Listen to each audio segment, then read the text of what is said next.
14h-16h, Brigitte Lahaie, Sud Radio. Bonjour à tous, nous allons passer 2 heures ensemble sur Sud Radio et comme c'est notre dernière émission de la saison, eh bien, je voulais d'abord vous remercier toutes et tous pour ces nombreux témoignages parce que c'est vraiment avec joie eh bien, que je prends l'antenne et j'espère que vous êtes aussi heureux que moi de faire partie de notre belle famille. Et d'ailleurs, je me suis dit qu'il fallait peut-être trouver un nom pour notre famille. Alors moi, je sais pas, j'ai pensé à By Love, ça commence par B ça, et L comme Brigitte Lahaie. Pourquoi pas, ça serait bien d'une famille qui s'appelle By Love et ça renforcerait nos liens. En tout cas, pour cette dernière émission, je vous ai promis des surprises et bien, on va écouter plusieurs de mes invités qui viennent régulièrement, qui vont avec moi échanger sur tout ce qu'on a fait ensemble cette année pendant toutes ces belles émissions. Et pour commencer, eh bien, je suis avec Philippe Breneau. Merci Philippe d'être avec nous. Bonjour. Et bonjour Brigitte, avec la grande famille By Love. Oui, qu'est-ce que vous en pensez? C'est pas mal, hein c'est pas mal. Ça sonne bien phonétiquement. J'aime bien, oui. Oui. J'aime bien. Bon, on va voir. Hein, on va voir. Alors, vous qui nous écoutez, si ça vous paraît bien, vous nous envoyez un petit message sur nos réseaux et puis on verra si à la rentrée on s'appellera By Love. Bon, en tout cas, Philippe Breneau, vous êtes souvent à l'antenne. Hein, vous avez même l'année dernière, vous faisiez une chronique. Tous les je sais plus quel jour, le mercredi, je crois. Ouais, c'était le jeudi ou le vendredi, je sais plus. Bon. Et puis cette année, vous êtes venu régulièrement parler de justement avec vous, puisque vous êtes aussi anthropologue. Hein, on a beaucoup évoqué l'amour au fil des siècles, des cultures, etc. Qu'est-ce que, au fond, vous, quel souvenir vous a le plus marqué? Qu'est-ce que vous auriez envie de raconter? Le souvenir dans quoi? De l'émission de l'émission. Oh, alors j'ai pas un souvenir précis de quelque chose qui m'aurait marqué, parce que j'ai été étonné très souvent des témoignages forts, mais non, ce que je remarque quand même, puisque je connais l'émission depuis très longtemps, depuis une vingtaine d'années, je suis intervenu. Oui, c'est vrai que... C'est vrai, oui. Philippe, que ça a beaucoup évolué. Est-ce que vous trouvez que c'est les femmes ou les hommes qui ont le plus bougé depuis une dizaine d'années? D'abord parce qu'il y a plus de témoignages féminins. Les femmes se confiaient, mais elles se confient de façon plus libre. D'abord parce que nous sommes construits par la société qui ne parle pas de la même façon. Et depuis les 5 à 6 dernières années, il y a quand même le hashtag MeToo a permis d'oser dire des choses qu'on ne disait pas. Et j'en suis persuadé, d'ailleurs je le vois, je l'ai vu la semaine dernière, tout simplement, avec des patients et une patiente. Je voyais un couple, ce que je vois en général des couples, et je leur disais, tenez, la sensibilité des uns et des autres a changé, surtout des femmes. C'est-à-dire que vous ressentez les choses assez différemment et peut-être quelque chose qui vous aurait semblé, dont vous n'auriez pas forcément parlé, eh bien vous osez en parler dans le couple. Et cette femme qui était très intelligente, qui écoutait, et j'étais avec son conjoint également, elle a dit oui, c'est vrai que je m'en rends compte. Dans le fond, peut-être que je n'en aurais pas parlé comme ça. C'est-à-dire que sans parler de signaler, de faire des accusations, mais la sensibilité des uns et des autres a changé. Et moi, je dirais aux hommes qui nous écoutent, attention, il faudrait que les hommes se rendent compte que les femmes ont changé. Elles sont plus sensibles, elles osent dire plus facilement, mais surtout, elles ressentent différemment. Ça, je le crois. En tout cas, c'est vrai, Philippe Breneau, qu'on voit quand même que parler de son intimité, c'est quelque chose qui évolue et c'est peut-être pas si mal, même s'il y a encore évidemment beaucoup de travail à faire pour que l'harmonie sexuelle dans les couples soit présente. Mais bon, au moins. Peut-être qu'on est là, vous et moi, Brigitte, pour notamment inciter les hommes à ressentir et se confier, mais ressentir d'abord, ce qu'ils savent moins faire que les femmes, je crois. Moi c'est ma grande théorie. Moi, vous savez que je parle toujours du corps, Philippe Breneau. Hein, oui. C'est un peu mon. Je crois que tout passe par le corps. Mais nous, on ressent de l'intérieur, quoi qu'on en dise. Oui. Et vous ressentez un peu plus de l'extérieur. Vous êtes un petit peu dominé par votre érection. Donc forcément, nous, il faut qu'on ressente de l'intérieur. Donc peut-être que ça vient de là aussi. C'est très juste que le ressenti, en tout cas intime, se fait autour des sensations. D'ailleurs, on le voit bien lorsqu'un couple n'a plus de sexualité. Et oui, c'est toute la différence, quoi qu'on en dise. Et je crois que c'était d'ailleurs notre dernière émission, hein, Philippe Breneau, la différence entre les hommes et les femmes. En tout cas, merci d'avoir pris un petit peu de votre temps. Je rappelle, pour cet été, qu'on peut lire cette incroyable histoire du sexe. C'est aux éditions Les Arènes. Une bande dessinée, donc ça se lit vraiment formidablement bien. Et pour l'été, c'est pas mal. Oui, c'est super bien pour l'été. Vous pouvez laisser traîner ça aussi dans le salon. Les ados, ils peuvent s'amuser à lire ça. Et puis j'aime bien ce livre que vous aviez écrit il y a déjà un peu plus longtemps. Pourquoi c'est si compliqué l'amour? Parce que oui, ça reste compliqué l'amour. Et vous reviendrez bien sûr à la rentrée, Philippe Breneau, pour nous en parler. Merci en tout cas. Merci beaucoup de cette intervention. On se fait une toute petite pause, mais vraiment toute petite. Et on va retrouver dans un instant Hélène Vecchiali, qui est peut-être notre sauveuse. 14h-16h, Brigitte Lahaie, Sud Radio. On continue cette émission avec différentes personnes, et notamment Hélène Vecchiali qui est avec nous. Merci Hélène d'être avec nous. Bonjour. Bonjour, merci Brigitte de cette invitation. Je vous en prie. Alors je vous présentais un peu comme notre sauveuse pour faire allusion évidemment à ce livre que vous aviez écrit sur la tragédie des sauveurs. Hein, c'était aux éditions Marabout. Et c'est vrai que souvent on a des témoignages d'hommes, de femmes hein, qui se sont mises avec quelqu'un pour les sauver. Oui, effectivement, ça arrive très fréquemment. Ben oui, parce que l'amour, c'est parfois vouloir donner plus que ce qu'on peut donner, hein, alors que l'autre n'a rien demandé d'ailleurs. Hein. Effectivement, oui, c'est vrai qu'il y a une différence entre imposer le sauvetage et puis proposer le sauvetage. C'est pour ça peut-être on a conclu avec Philippe Breneau que c'était compliqué l'amour. Est-ce que c'est plus facile, vous croyez, aujourd'hui, Hélène Vecchiali, l'amour qu'il y a, je sais pas, qu'il y a 20 ans, 30 ans Je pense que c'est bien plus compliqué parce que d'abord les gens veulent absolument être heureux. Hein. La notion de bonheur est assez récente, surtout de bonheur dans le couple. C'est vrai. Et puis parce que les relations hommes-femmes ont évolué de façon massive et avec une montée importante des incompréhensions. Donc, d'un côté, il y a effectivement des avancées en termes d'égalité, de liberté, de liberté de parole pour les femmes, avec une remise en question des schémas anciens, mais de l'autre, ces mutations déstabilisent les repères de chacun. Et voilà, aujourd'hui, il n'y a plus de code précis comme il y avait avant, et chacun et chacune a ses propres codes, et il faut arriver à décoder, et ça devient compliqué. Oui, et puis à les accorder, ces codes. Hélène Vecchiali, quel souvenir vous avez envie d'évoquer dans ces différentes émissions qu'on a fait ensemble cette année? Écoutez, il y en a énormément, parce que j'arriverai pas à en sortir un seul, parce qu'à chaque émission, il y a une telle charge émotionnelle que c'est difficile d'en sortir qu'une seule.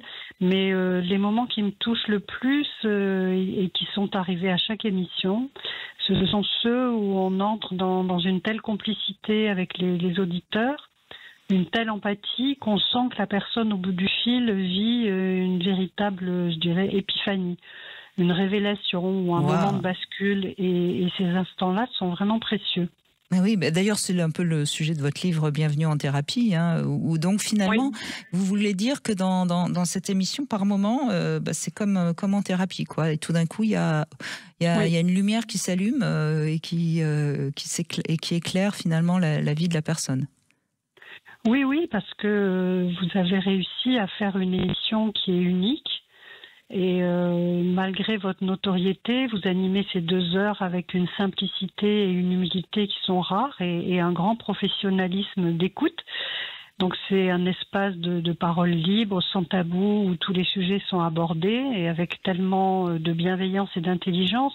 Donc c'est vrai que les gens se confient et voilà. Et cette émission devrait être remboursée par la sécurité sociale. Ah, écoutez, elle va mal, hein, elle va mal. Et puis non, on va. Non, mais en même temps, on va éviter de creuser plus le déficit. Oui. Non, mais en même temps, là où vous avez raison, c'est que beaucoup de maladies sont dues à des souffrances qui sont d'ordre affectif, psychologique. Ouais. C'est vrai, et ça c'est aussi quelque chose dont on parle, par exemple avec Michel Odoul, qu'on entendra dans la deuxième heure. Hélène Vecali, qu'est-ce que vous conseillez pour cet été à ceux qui nous écoutent pour réussir leur été, justement? Écoutez, pour réussir leur été, ils se préparent à vous écouter à la rentrée avec impatience. Et puis, je leur dirais, lâchez les écrans. Prenez le soleil, riez souvent, dansez parfois et surtout n'oubliez pas d'aimer les autres, mais vous-même également. Oui, c'est toujours pareil. Hein. Il faut d'abord s'aimer soi-même pour être un petit peu, pour aller bien. Hein. Oui, mais ça c'est pas évident, c'est vrai. C'est pas évident parce que il y a beaucoup de gens qui ont quand même eu des familles pas tout à fait, un peu bancales, on va dire, hein, pour dire un mot. Oui, je pense que l'enfance est souvent une grande maladie et que arrivé à l'âge adulte, qu'est-ce qu'on en fait, quoi? Est-ce qu'on arrive à trier entre ce qui a été bon de transmis et puis ce qui a pu être nocif, voire toxique?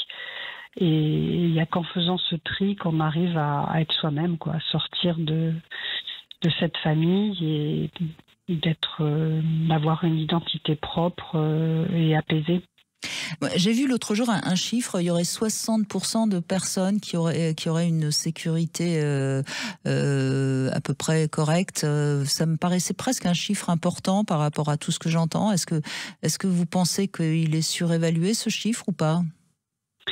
Je pense que on peut pas savoir parce que il y a beaucoup de gens qui ignorent, qui sont en souffrance. Il y a beaucoup de gens qui se battent pour ne pas être malheureux, et pas beaucoup qui se battent pour être heureux. Et la différence, elle est là, c'est-à-dire ceux qui font en sorte de ne pas être malheureux, de ne pas trop prendre de risques, de ne pas aimer trop, de pas... Eh bien, si vous leur demandez s'ils se sentent en sécurité, ils vous diront oui, alors qu'en fait, et ça les regarde, hein, mais ils passent à côté de leur vie, parce qu'ils ne sont pas heureux. Mais comme ils ne sont pas malheureux, ça leur va, quoi. Et donc, ils vivent en rétréci et en économie, et c'est un peu dommage, mais bon, si ça leur convient, on ne va pas les obliger non plus. Mais donc, je suis pas sûre, je suis d'accord avec vos doutes, je suis pas sûre que ça reflète la réalité. La réalité, oui. Mais d'ailleurs, on en parle, hein, toutes les deux de temps en temps, hein, de tous ces gens qui n'ont pas fait de travail sur eux, puis qui sont franchement un peu pénibles, hein. Avec qui on ne parle pas la même langue. Hein. Oui, effectivement. Mais il y a beaucoup de gens qui sont, on va dire, hypo-narcissiques, c'est-à-dire des gens qui traversent la vie en victime, mais qui n'ont pas envie de changer. Hein. Donc, je pense que ça, c'est à respecter. Il ne faut pas les sauver. Mais moi, je veux les sauver, Hélène. Mais il y a un livre très très bien qui a été écrit sur la tragédie des sauveurs, qui vous permettrait de comprendre que ceux-là, il ne faut rien faire, quoi. Il faut les laisser vivre leur vie. Et voilà. Et donc je suis sûre que ces gens-là, si on leur demande s'ils se sentent en sécurité ou s'ils se sont sentis en sécurité dans leur enfance, ils vous répondront oui. Alors que c'était pas le cas, parce que si on est dans un tel état de défaillance narcissique, c'est qu'on a manqué de beaucoup de choses dans sa petite enfance. Donc c'est un sujet, il y a pas beaucoup de gens qui, sans le savoir, sont de mauvaise foi quand ils répondent. Mais ils le savent pas, hein. Je crois pas que ce soit des gens malhonnêtes, c'est juste qu'ils s'en rendent pas compte et que D'un autre côté, si ça leur va, faut les laisser comme ça. Je reconnais bien là toute votre sagesse. Alors, c'est un petit scoop que je vais donner à tous ceux qui nous écoutent. Moi, j'attends, mais alors avec grande impatience, ce livre que vous avez écrit et qui va sortir donc en septembre, hein, le 28 août, pardon. Mais enfin, en tout cas, vous viendrez nous en parler début septembre. La déconstruction des hommes, une fausse bonne idée. Ça va sortir aux éditions Guy Trédaniel. Et là, Hélène, vous mettez un peu les pieds dans le plat. Vous pouvez nous en dire 2-3 petits mots comme ça, juste en préliminaire? Oui, volontiers. Bien, je pense que ce courant que les féministes appellent de leur vœu la déconstruction des hommes, je pense que c'est d'abord, il faut entendre la colère des femmes.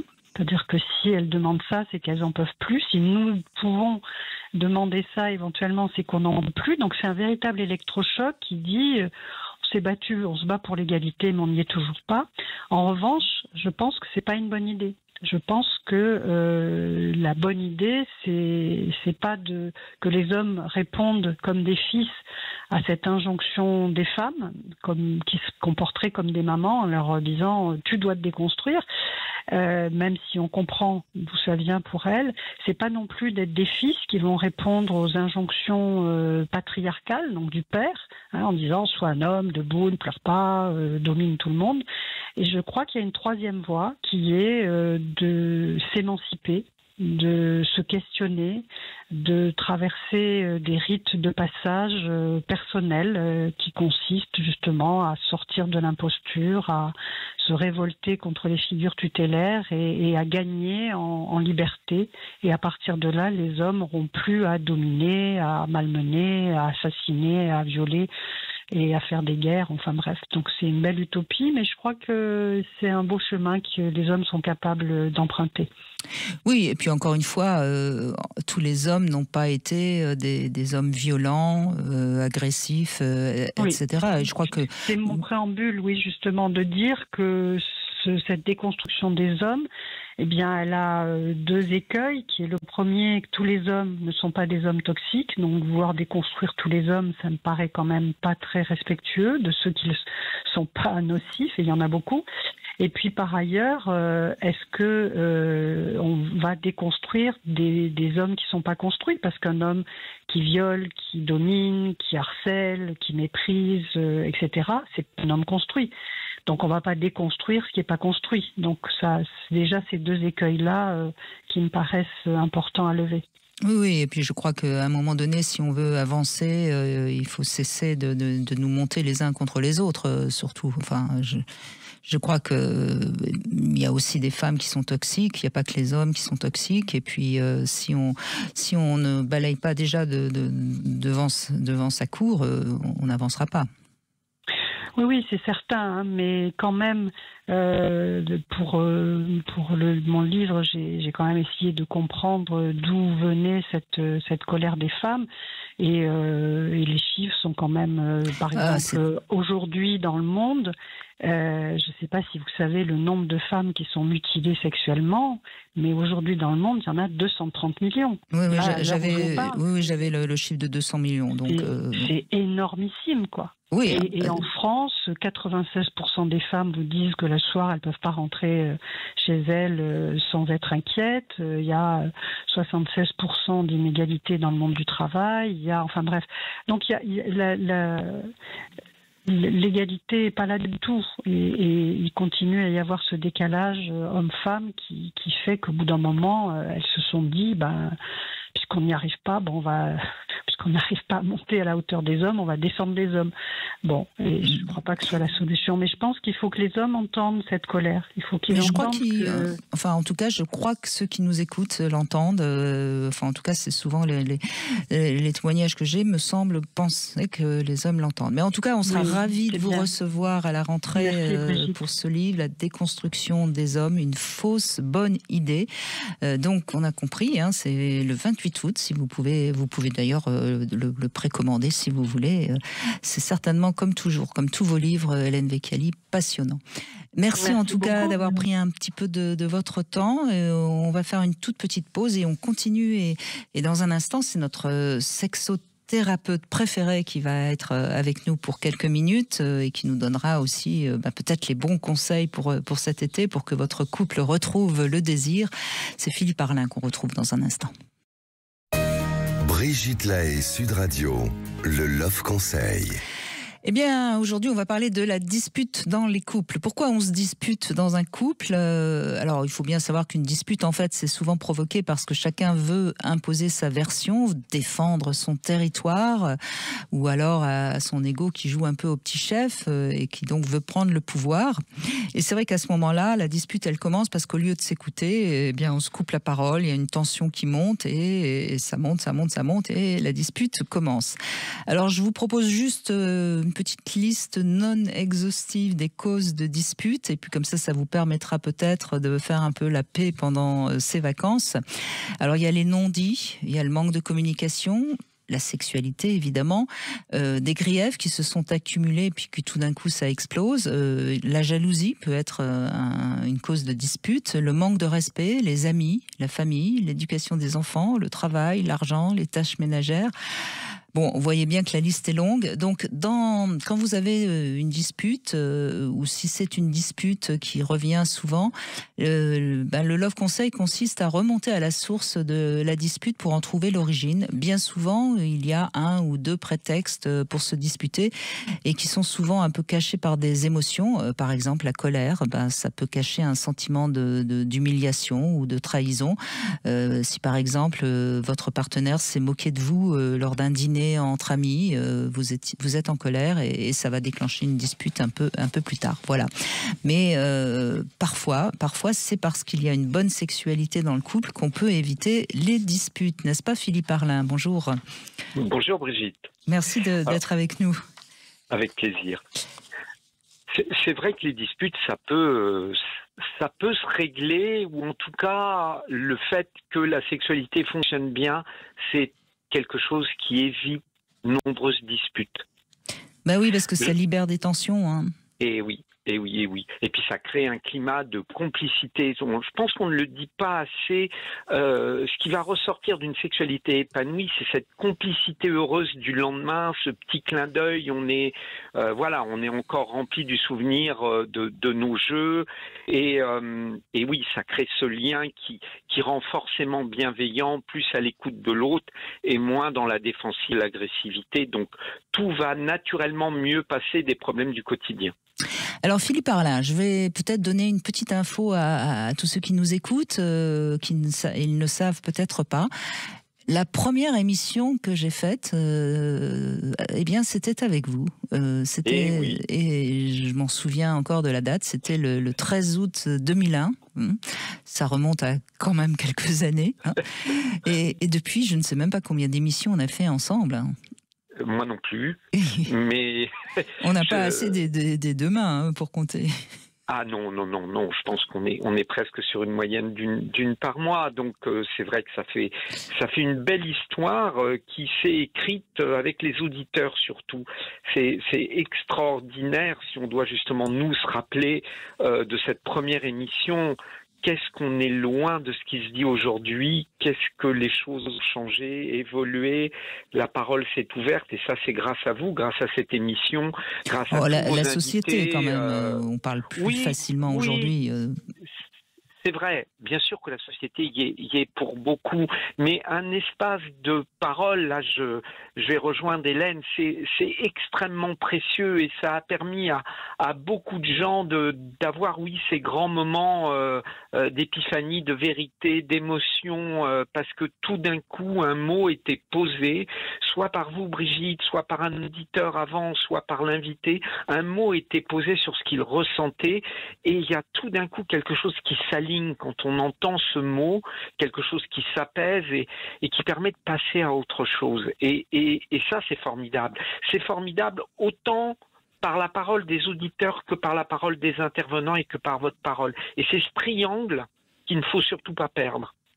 Eh ben, il n'est pas question de le perdre, Philippe Arlin. Vous revenez à la rentrée. Je crois que vous revenez dès la première semaine, d'ailleurs. Oui. Alors, Philippe, vous avez beaucoup écrit, travaillé sur le désir. Hein, c'est la première cause de consultation en sexothérapie pour les femmes. Hein, oui. Et donc, ce livre, Libérez votre désir, qui était sorti aux éditions de la Musardine, il est même sorti en poche. C'est un vrai succès, ce livre. Toujours le désir. Ben oui, parce que quand il s'endort, c'est compliqué de le réveiller. Quel conseil vous pourriez donner justement pour cet été, pour que certains couples retrouvent le désir? Alors, déjà, ne pas se sentir condamné. Beaucoup trop de femmes, parce que c'est majoritairement les femmes qui sont touchées par la perte de désir, mais les hommes pourraient se retrouver dans ce que je vais dire. On a l'impression que c'est une espèce de fatalité et qu'on n'y peut rien, comme si le désir venait de l'extérieur et que donc on est victime d'un mauvais courant d'air qui l'a envoyé ailleurs. Non, le désir, il est en nous, et ça je le répéterai jamais assez, et pour une raison ou pour une autre, on s'en est coupé.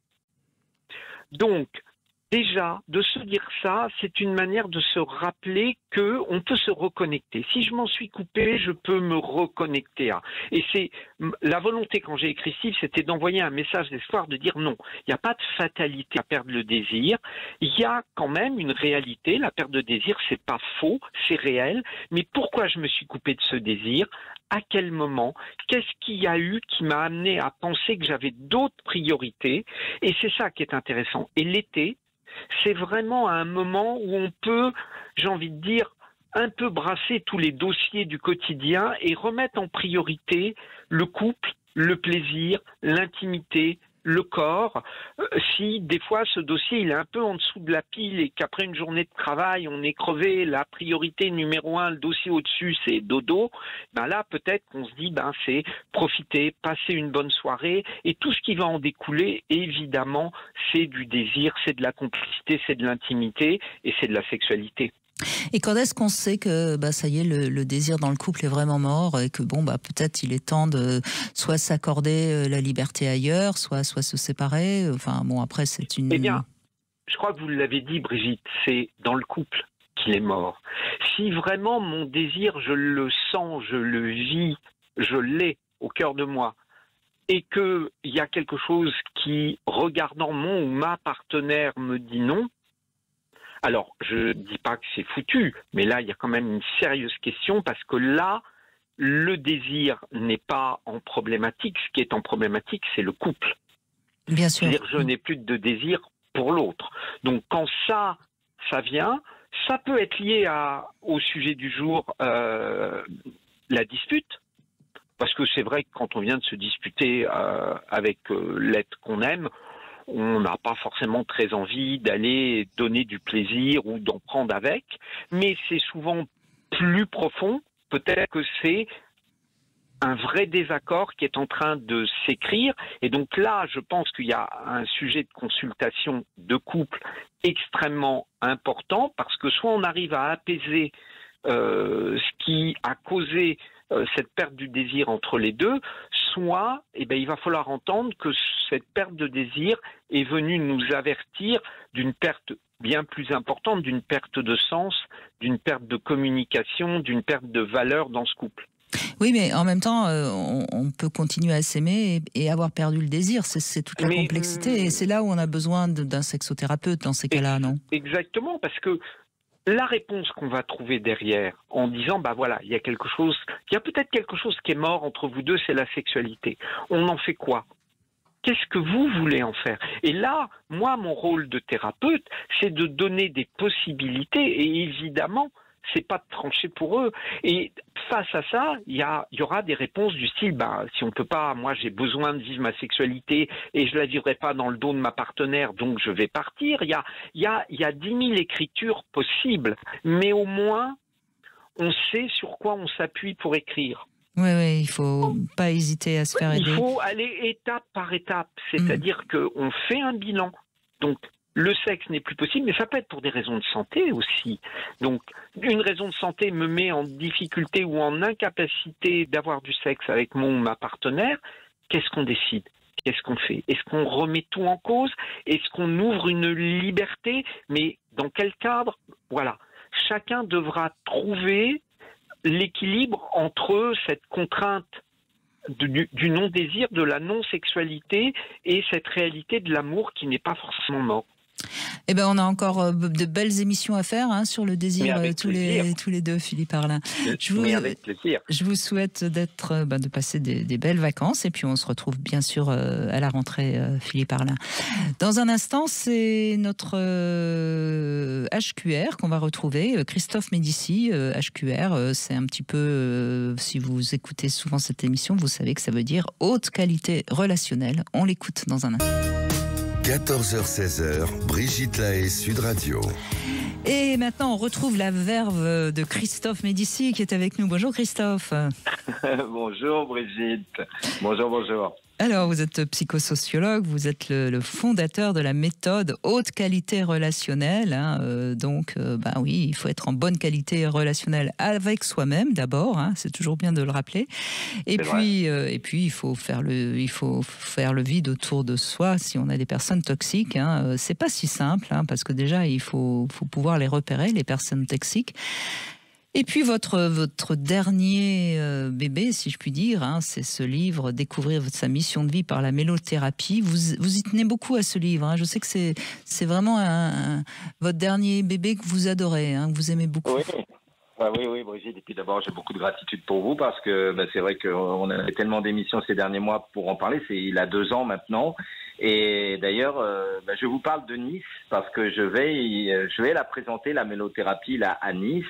Et c'est vrai que quand on parle de haute qualité relationnelle, je crois que le plus beau cadeau que l'on puisse faire à un être humain, dans une période où tellement de gens sont en quête de sens, et pour ça, tellement de gens ont besoin d'écouter l'émission de Brigitte Lahaie, c'est d'aider les gens à comprendre un peu mieux quel sens donner à leur vie et à leurs relations, et découvrir ce pourquoi on est revenu sur la Terre. C'est pas si mal, Brigitte, n'est-ce pas? C'est pas si mal. Moi, j'adore la vie. Moi, je suis d'accord. J'y suis bien sur Terre. Je suis pas pressé de partir. Parlez pas de vous là, Brigitte, parce que vous êtes plutôt la grande prêtresse de gens qui ont besoin d'un peu de lumière. Et heureusement que des émissions comme la vôtre sont là, parce que je parlais justement que si votre émission est si géniale, c'est qu'on les croise, nous, à longueur. Vous savez, Brigitte, c'est au risque de vous faire rougir. Et on dit que Claudel disait, l'œil écoute, on pourrait dire l'oreille voit. Si je rougis, c'est parce que j'ai attrapé un coup de soleil, c'est tout. Un coup d'amour, un coup de je t'aime. Ça fait de la mélothérapie, ça. Mais en fait, à chaque fois que je donne des conférences aux 4 coins de France, et Dieu sait si j'en donne à peu près 10 par mois, j'ai à chaque fois, je vous assure, et là je suis sincère, je vous parle avec mon cœur, énormément de gens qui me disent, écoutez, si vous recroisez Brigitte la semaine prochaine lors de l'émission, vous lui direz comment elle m'a éclairé, elle a éclairé notre couple. On est encore ensemble grâce à ce qu'on a écouté dans l'émission de Brigitte. Je suis sincère, Brigitte, c'est vraiment, je vous le dis jamais parce que je connais votre humilité qui est si magnifique, mais c'est à longueur de moi, Brigitte, que j'entends des gens me dire ça. Mais alors, Anis, c'est quand votre spectacle de mélothérapie? C'est bien que vous me posez la question, Brigitte, parce qu'on a changé la date par rapport à l'émission qu'on avait faite l'autre fois. Vous vous rappelez, on avait parlé du 31 juillet. Et finalement, on l'a repoussé d'une semaine parce qu'il y a une trentaine de personnes qui voulaient venir et qui ne pouvaient pas. Donc, ce sera le jeudi d'après. C'est le 7 août, Brigitte, sur la baie des Anges, la promenade des Anglais. Oui, c'est jeudi 7 août au soir, et les gens peuvent aller voir sur mélothérapie.fr et nous faire. D'accord, donc si on est dans la région de Nice le 7 août, n'hésitez pas à aller voir le spectacle de Christophe Médici. Et quels conseils vous donnez cet été, justement, vous, Christophe Médici? Eh ben moi, cet été, je pense que je vais pousser un coup de gueule. Vous savez, il y a une phrase biblique qui, je pense, n'est pas bien comprise. Et elle n'est pas bien comprise parce que je pense même qu'elle a été mal traduite. Et Dieu sait pourtant si j'aime la Bible. Mais vous savez, le roi Salomon disait « Qui aime bien, châtie bien ». Et cette phrase, moi, je lutte contre elle parce que elle justifie toutes les pires. On parle souvent, nous, des personnes toxiques. Brigitte, d'accord, des relations toxiques. J'ai entendu que vous parliez beaucoup avec Hélène aussi des souffrances que subissent les femmes. Quand on entend qui aime bien, châtie bien, bien souvent, c'est des gens qui disent « Ah ben, tu l'as blessé, tu lui as fait mal. » Ben oui, ben dis donc, qui aime bien, châtie bien. Mais c'est horrible, finalement, ce qu'a dit le roi Salomon. Je pense qu'il voulait dire, à mon sens, qui aime bien, châtie juste. Châtie juste, c'est-à-dire si tu châties quelqu'un, c'est que tu lui fais pas du bien. Eh bien moi, je proposerais aux gens là qui sont en vacances, avec leurs enfants, avec leurs femmes, avec leurs maris, avec leurs conjoints, avec les gens qui font partie de leur cercle de qualité relationnelle, qui font la route avec eux dans la vie, de leur dire leurs 4 vérités. Alors les 4 vérités, Brigitte, pourquoi on dit toujours que Mais les en 4 fait, vérités si je comprends bien, vous vous appelez pas Christophe Médici, mais Christophe Messi. Parce que vous trouvez que j'ai une parole messianique. Un petit peu là, oui. Donc je vous laisse continuer, mais il me semble. Hein. Brigitte, se dire, et nous on se le fait souvent entre amis, n'est-ce pas, nous deux, se dire des choses gentilles. Pourquoi je t'aime? Qu'est-ce que j'aime en toi? Pourquoi j'aime te fréquenter? Toi, mon ami, toi, ma femme, toi, mon époux, toi, mon fils, toi, ma fille. Et les 4 vérités, c'est pas forcément des critiques. C'est, tu sais, ce que j'aime chez toi, c'est que tu es gentil, c'est que tu es généreux, c'est que tu es quelqu'un qui est à l'écoute, c'est que tu es quelqu'un qui met toujours de la valeur ajoutée dans la communication, qui m'éclaire. Eh bien, et finir la phrase par « et j'aime ça ». Eh bien, faites ce petit jeu dans la famille, là, cet été. C'est ça que je propose, Brigitte. Un petit jeu des 4 vérités HQR. Donc, c'est pas les 4 familles, mais c'est les 4 vérités. Voilà. Oui. Voilà, à son fils, à sa fille. Et il y a 2 chansons pour faire de la mélothérapie là-dessus, Brigitte. Il y a une chanson magnifique de Louise Chédid qui dit « On ne dit jamais assez aux gens qu'on aime qu'on les aime. Réécoutez-la, c'est juste un bijou. » Et l'autre, c'est celle que Goldman avait faite pour Patrick Fiori, « Les gens qu'on aime ». Et écoutez bien ces 2 chansons, ils proposent exactement ça, ces 2 grands chanteurs, de jouer au jeu de « Qu'est-ce que j'aime chez toi, je te le dis ». Mais c'est ce qu'on dit dans je ne sais plus qui avait souligné ça, mais mais je crois que Jacques Salomé en avait parlé.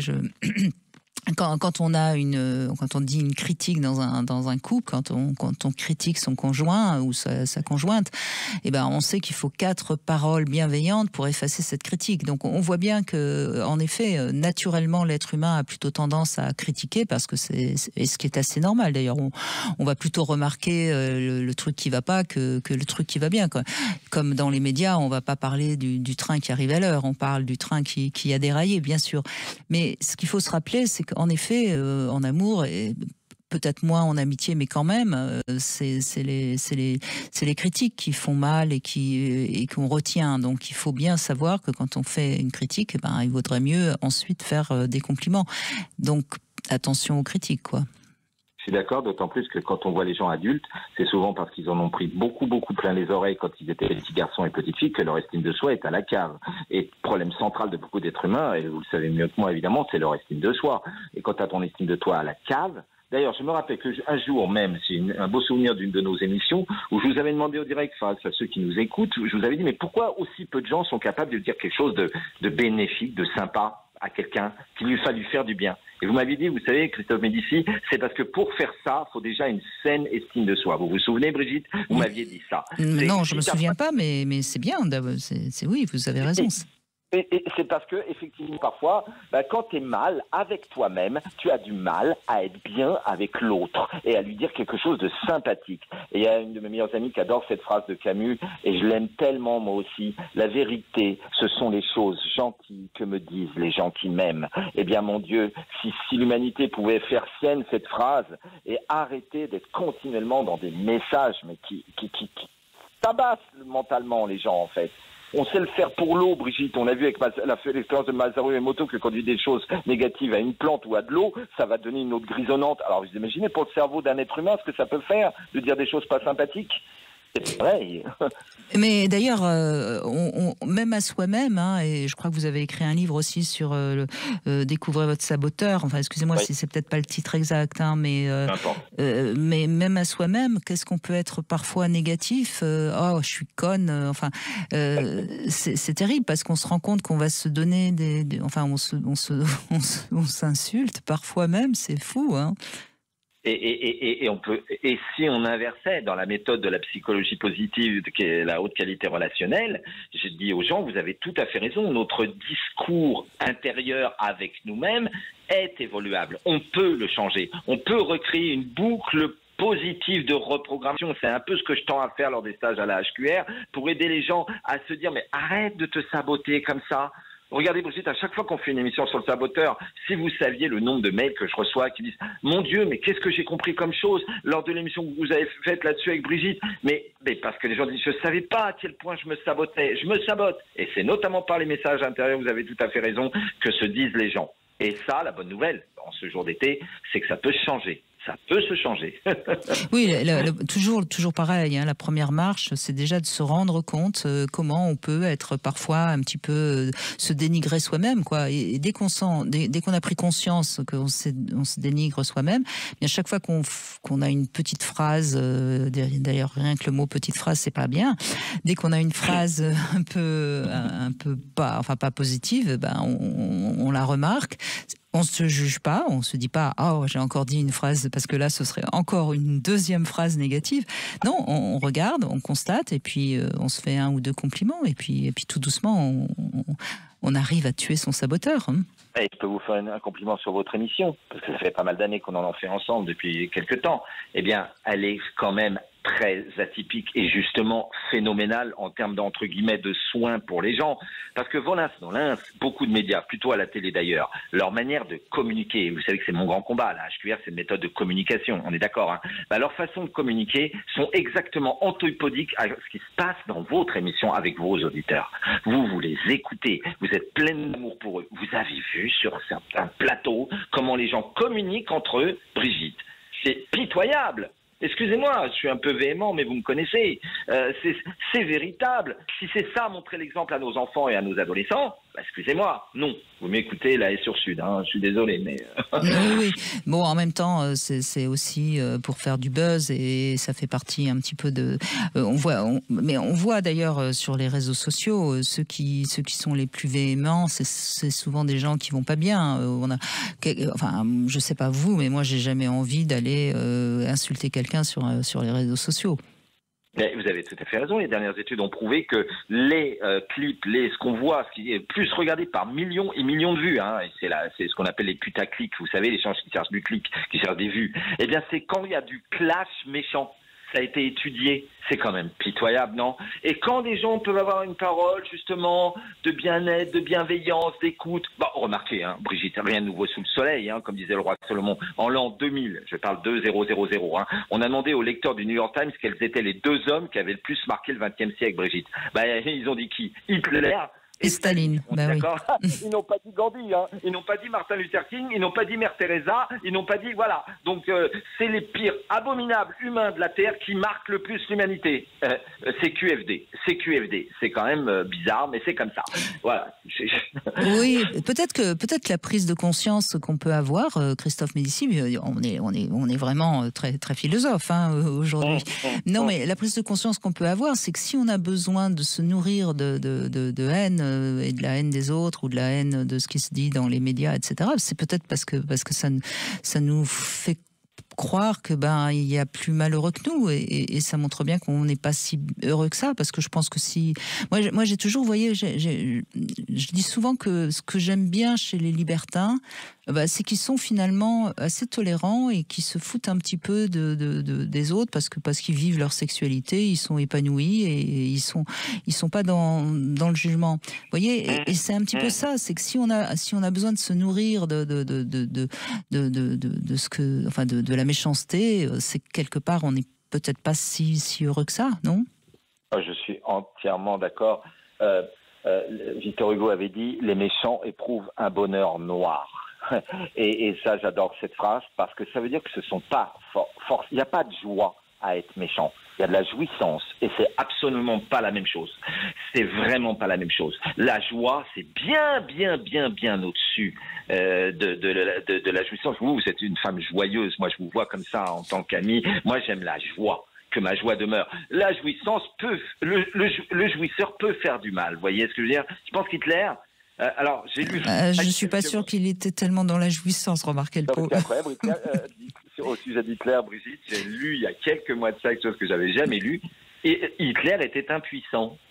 Oui, donc oui, c'est quand même très drôle. Ça a été dit par son médecin. Il y avait eu des études. C'est incroyable quand même. Non, mais il y a beaucoup de dictateurs qui sont impuissants. Mais enfin bon, là, on s'éloigne un petit peu du sujet. On va rester dans la joie. Et quand même, la bonne nouvelle, c'est que l'amour, ça rend joyeux. Et donc, on peut souhaiter à tous ceux qui nous écoutent d'être en joie cet été. Et puis peut-être d'écouter des chansons joyeuses. Hein, comme ça va leur permettre d'être en joie. En tout cas, Christophe Médicis, on vous retrouve évidemment à la rentrée. Et puis, tiens, je vais vous donner une petite devinette qui va vous vous amuser, mais je donnerai moi-même la réponse, évidemment, puisque après les infos, on va parler des blessures d'enfance avec Ariane Calvo qui va nous rejoindre. Donc voilà la devinette du jour. Pourquoi Dieu a-t-il créé l'homme avant la femme? Et bien sûr, la réponse, vous l'aurez tout de suite après les infos. 14h-16h, Brigitte Lahaie, Sud Radio. Eh bien, nous continuons dans cette deuxième heure à échanger avec les différentes personnes qui viennent souvent à mes côtés et qui vous écoutent. Et j'en profite encore pour vous remercier de toute cette confiance que vous m'avez accordée durant toute cette année. On se retrouve bien sûr dès le 1er septembre. Et puis, de toute façon, cet été, on écoutera les plus belles émissions, celles qui ont peut-être vous aidé et qui ont résonné en vous. Alors, la réponse à ma devinette, pourquoi Dieu a-t-il créé l'homme avant la femme? Eh bien, tout simplement parce que quand on veut réussir un modèle, il vaut mieux faire un brouillon avant. Voilà, ça va certainement faire plaisir aux féministes. Bonjour Ariane Calvo. Bonjour Brigitte. Merci d'être avec nous. Alors, vous êtes une petite nouvelle, hein, ça fait pas si longtemps que ça que vous faites l'émission avec moi. Ça fait quoi, 3-4 ans? Je sais pas. Oui, j'aurais dit 3 ans. Ouais, c'est ça, 3 ans. Je vous avais découverte grâce à votre livre, L'autonomie émotionnelle, un livre sorti chez Robert Laffont, où vous parlez beaucoup de la capacité comment on peut être plus à l'écoute de ses émotions et comment on peut...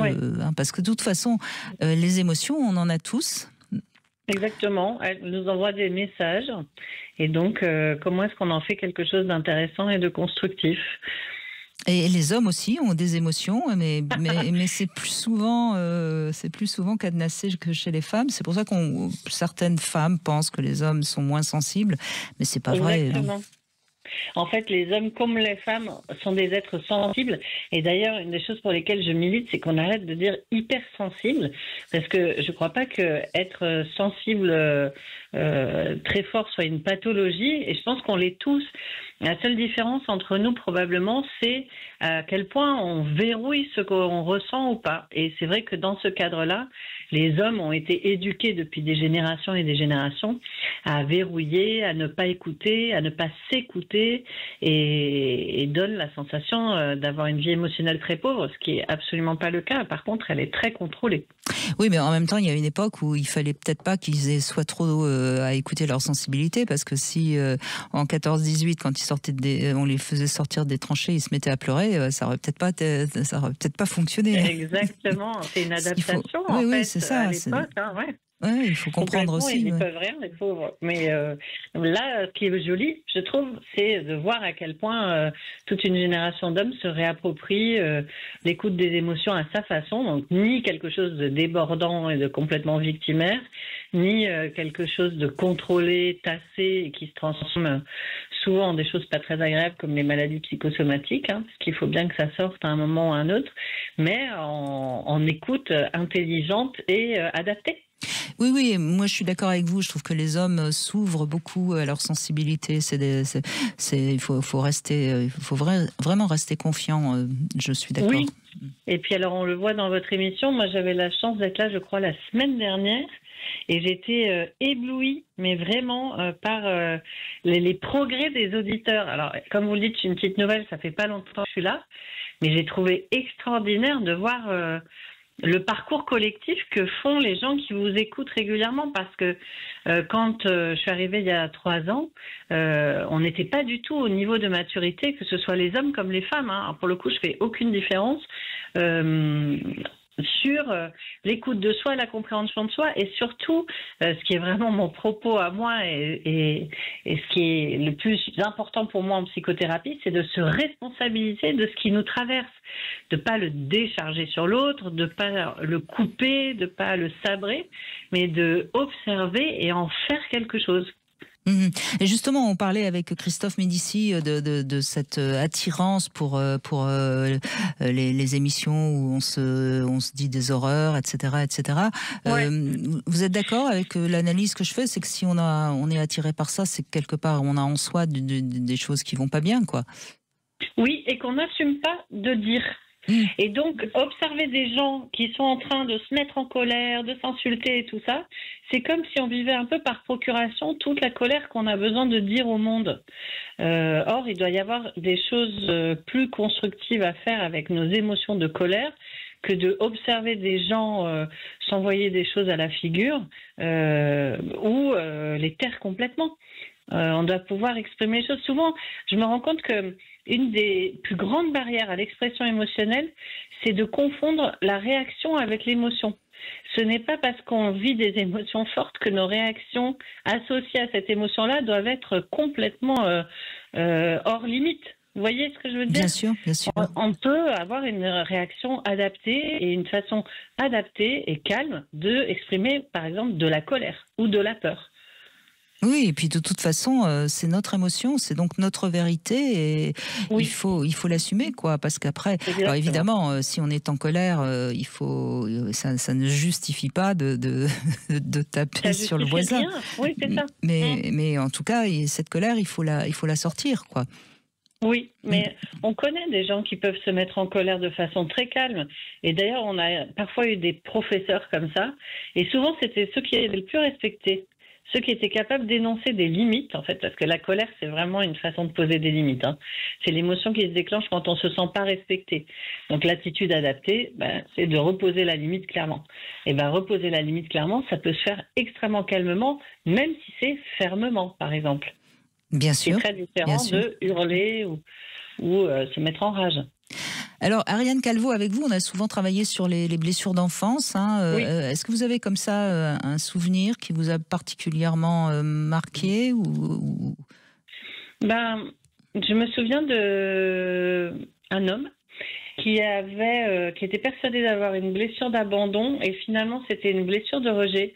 Je ne saurais pas vous redire son prénom, mais je me souviens de rejet et d'humiliation. Et je me souviens de ce qu'il disait de son père et de la façon dont il avait été humilié et rabroué, rabaissé par son père, et le fait de découvrir que ce qu'il pensait être une blessure d'abandon, c'est-à-dire d'avoir été abandonné à sa détresse, n'était pas exactement ce qui lui arrivait parce qu'il n'avait pas peur de sa solitude, il n'avait pas peur d'affronter la vie. Par contre, il avait extrêmement une estime de soi et un sentiment de valeur personnelle complètement effondré. Et de pouvoir mettre les bons mots, je ne sais plus lequel de vos invités qui, là, juste quelques minutes avant, parlait de l'exactitude des mots que vous posez et qui font que les gens se sentent extrêmement compris dans votre émission quand ils interviennent, et de pouvoir poser les bons mots à ce moment-là en parlant toutes les deux avec lui de rejet et d'humiliation et de ce qu'il pouvait en faire, ça l'a tout de suite amené, ça l'a passé du sentiment d'impuissance à la possibilité d'en faire quelque chose.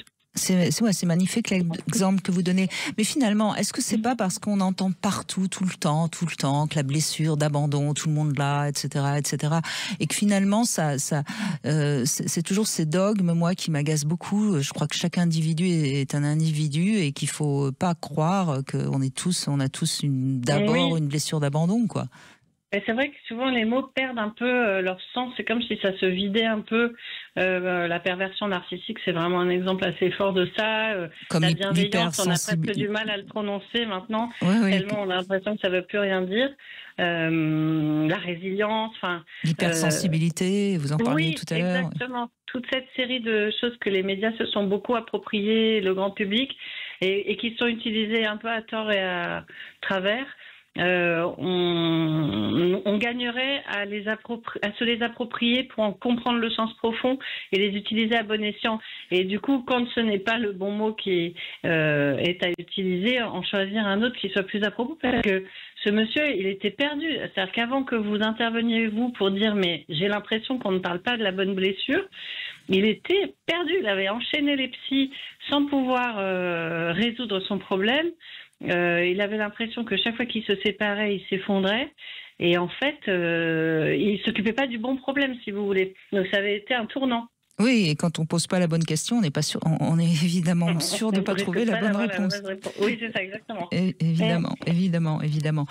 Quel conseil vous donneriez, cet été, Ariane Calvo, on va passer un mois d'août, là. Qu'est-ce que vous pourriez conseiller à ceux qui nous écoutent pour pour avoir une excellente rentrée?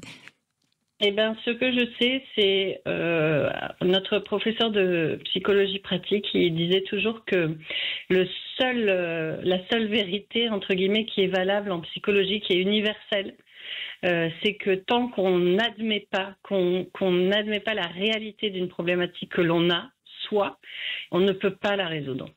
Et donc, pour moi, le premier pas à faire dans l'avancée vers soi-même et vers son épanouissement, c'est de s'observer avec sincérité et avec honnêteté et de reconnaître ce qui nous arrive et ce que l'on fait de façon dysfonctionnelle, qui nous fait souffrir, qui fait souffrir d'autres.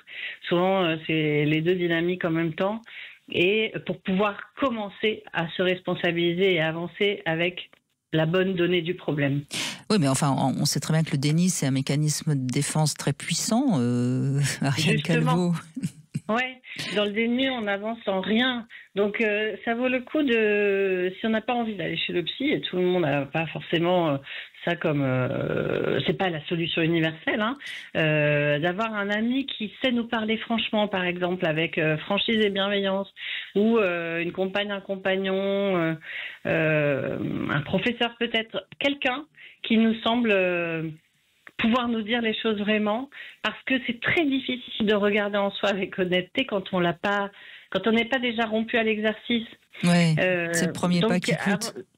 Et oui, exactement. Et donc le regard extérieur est en fait essentiel au début pour pouvoir démarrer. Peut-être qu'on peut leur conseiller ne pas hésiter à nous appeler dès la rentrée si vous avez l'impression que vous êtes qu'il y a quelque chose qui fonctionne pas, que vous êtes bloqué. Appelez, quel que soit le sujet, on essaiera toujours d'éclairer. Et puis après, c'est à chacun évidemment de faire ce qu'il peut. Hein. Nous, on ne peut que allumer la lumière, comme je dis souvent. Oui. Mais merci infiniment déjà pour cette démarche parce que je vois à quel point c'est aidant. Et je suis d'accord avec Christophe qui parlait juste avant moi. Après chaque émission, j'ai énormément d'appels. Et dans les personnes que j'arrive à rencontrer, parce que mon agenda est malheureusement très très plein, elles me disent toutes à quel point les émissions les aident énormément, qu'ils participent ou qu'ils écoutent. Mais ça fait faire des grandes avancées de façon majeure à beaucoup de monde. Eh bien, c'est formidable. Et puis, votre livre, si on a envie, pourquoi pas le lire cet été. L'autonomie émotionnelle, c'est aux éditions Robert Laffont. Ça vous permettra peut-être de vous ouvrir à vos propres émotions. Merci beaucoup, Ariane Calvo. On va dans un instant revenir sur la santé, et pas la santé physique, la santé mentale d'abord, avec Samuel Doc qu'on retrouve dans un instant. 14h-16h, Brigitte Lahaie, Sud Radio. Eh bien, on continue à évoquer notre bien-être, notre santé psychique, notre santé physique. Moi, je dis toujours, hein, le corps, l'esprit, on ne peut pas dissocier l'un de l'autre. Et je crois quand même que Samuel Doc, vous êtes peut-être un peu d'accord avec moi. Bonjour Samuel. Bonjour Brigitte. Merci d'être là. Vous êtes docteur en psychopathologie clinique, vous êtes psychanalyste, vous avez écrit de nombreux ouvrages. Et le dernier, c'est un livre qui parle justement de la santé mentale. Absolument, exactement. Un sujet qui nous a beaucoup occupés depuis notre toute première rencontre, Brigitte. C'est vrai. Oui. Et j'en parlais encore hier avec Bruno Clavier. Les chiffres sont terribles. Hein. Ça va pas bien. Il y a de plus en plus de gens qui ne vont pas bien. Et je crois que c'est important de déjà prendre conscience qu'on va pas bien. Absolument, et j'ai beaucoup apprécié. J'ai écouté votre échange avec Ariane Calvo juste avant moi, et ce qui m'a beaucoup plu dans ce que vous avez pu dire, alors vous avez dit beaucoup de choses extrêmement profondes, mais vous avez aussi mentionné la part sociale. Par exemple, dans le solfège affectif, dans la manière que nous avons de penser nos émotions, vous avez parlé de l'apprentissage. Et en fait, moi, ce que je trouve très intéressant, et on y revient souvent avec nos auditeurs et auditrices, c'est aussi de penser le monde. Le monde, finalement, c'est aussi un auditeur qui appelle à chaque fois qu'un auditeur appelle. C'est un peu le monde sur le divan, c'est-à-dire que parfois, c'est vrai, les gens vont pas bien, mais à travers leur souffrance, c'est la souffrance d'une société tout entière qui se laisse entendre, je crois. Qu'est-ce que vous en dites? Ça me fait penser à cette phrase de l'infiniment petit et de l'infiniment grand, quoi. Exactement. Et c'est vrai que c'est ce qui est très fort, je pense, dans l'émission, c'est que voilà, on tient toujours compte. Vous avez utilisé ce beau terme juste avant avec Ariane Calvo de singularité, c'est-à-dire de se dire que chaque personne est singulière, qu'il faut rejeter un petit peu les étiquettes fourre-tout comme hypersensible, pervers narcissique et compagnie. Et moi, ce que j'aime avec l'émission, et c'est pour ça que je suis honoré d'y participer à ma modeste échelle. Mais vous avez votre place. C'est le singulier. C'est-à-dire qu'il reste une place qui résiste un peu à cet environnement social qui est parfois totalement aliénant.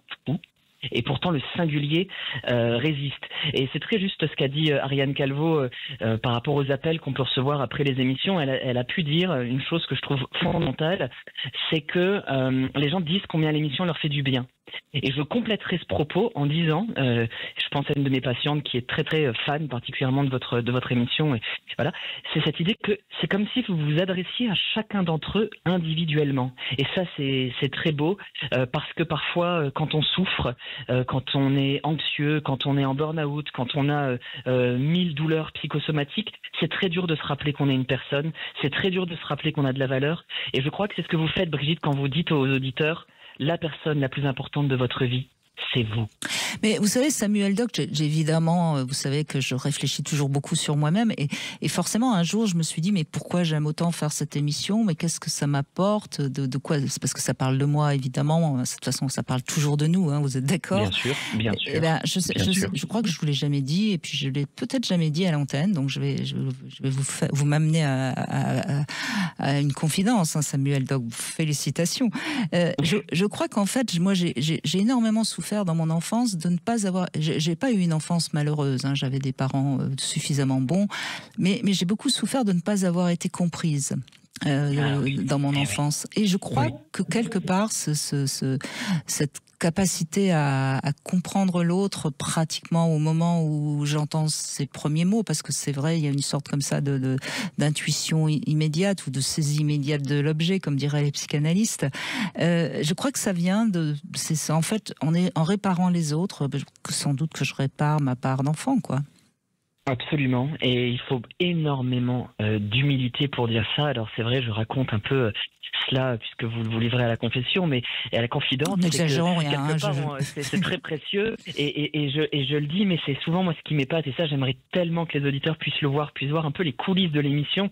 Alors c'est à quel point vous êtes humble et modeste. Alors on imagine une star ou une personne, voilà. Non, ce que je crois vraiment, c'est que vous faites passer les autres avant vous, Brigitte. Non, ça c'est pas vrai. Ça, je le sens. Je suis la personne la plus importante. Quand on déjeune ensemble, j'ai toujours ce sentiment. Non, je suis j'ai vraiment je m'aime beaucoup, j'ai confiance en moi, j'ai un bon ego. Non, je suis très bien avec moi-même, mais j'ai fait beaucoup de travail, hein, pour tout ça. Mais en revanche, j'aime aider l'autre à se découvrir. Oui, bien sûr. Mais je crois pour nuancer que de toute façon, il faut s'aimer assez soi-même si on entend venir en aide aux autres. Ça commence par soi. Il vaudrait mieux. Ça, je suis d'accord. Oui, les psys qui espèrent, si vous voulez, et il y en a qui font de gros dégâts dans la profession. Je les citerai pas, on les connaît tous. Mais ceux qui espèrent quelque part réparer les autres pour se réparer eux-mêmes, hein, ce sont des dangers publics. Non, je pense qu'effectivement vous avez une estime de vous-même, mais une estime qui s'accompagne d'une grande humilité. Et ça, j'aimerais vous le dire, Brigitte, parce que franchement, c'est aussi ce qui rend très doux la participation à l'émission, c'est que vous êtes dans un soin de l'autre, dans un prendre soin. Et rappelons-le, hein, c'est le prendre soin qui ouvre la vie psychique. Sans prendre soin, il n'y a pas de vie psychique possible.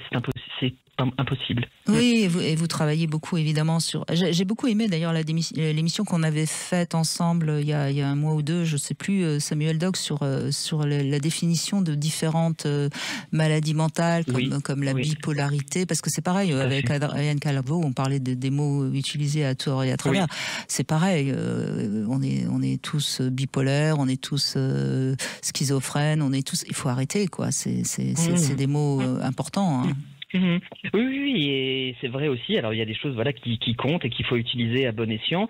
Et moi, ce que j'ai remarqué aussi, c'est que l'émission permet parfois à certains auditeurs de vraiment avoir une vraie révélation et de se dire: oh, je me reconnais dans ce qu'ils disent.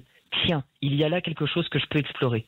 Et ça, vous voyez, c'est quand même pas banal à notre époque. Je connais pas trop d'autres espaces où on peut penser comme ça la souffrance psychique.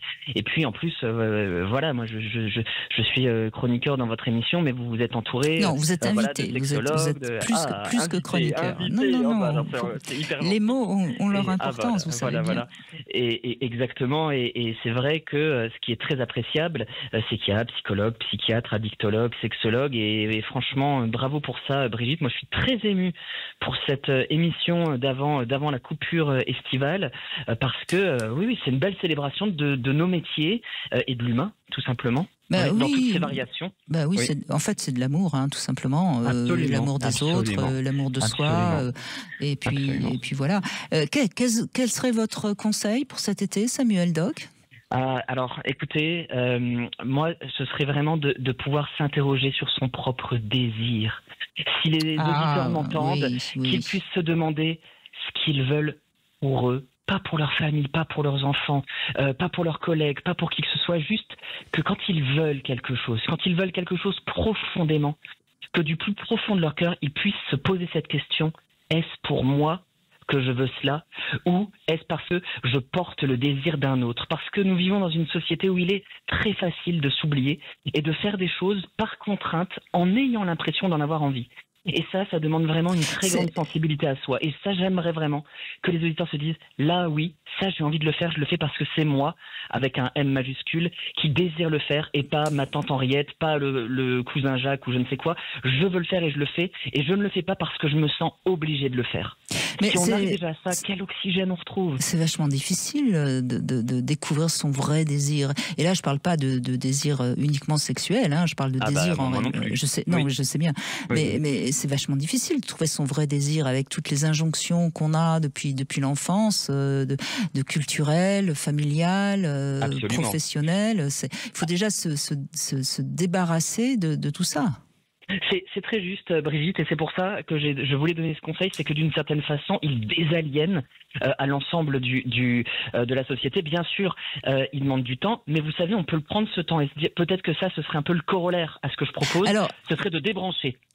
Oui, peut-être. Et puis, qu'est-ce que vous en pensez?